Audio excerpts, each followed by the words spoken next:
Կա նաև տեղի ունեցել մի այսպիսի բան, որը ոչ ահագին քննարկման առիթ դարձավ սոցցանցերում, Բեժովայա մամա այդ իրականությունը, որը փաստորեն ռեալ է, մամա, ով երեխային հագցնում էր միայն հենց այդ բաց շագանակագույնի մեջ, բեժ գույնի մեջ, եւ կա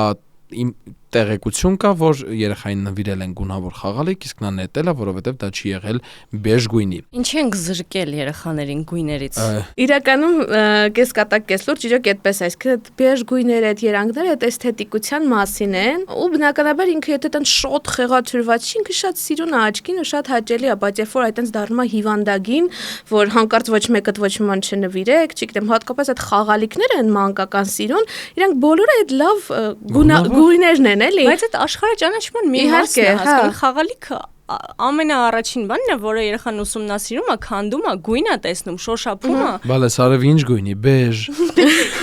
Սովի բեժ։ Իրականում հագուստների մասով ես ճիշտ ասած լրիվ օքեյ եմ, կարելի է օրինակ գեստապահարանը կամ չգիտեմ, խնամքի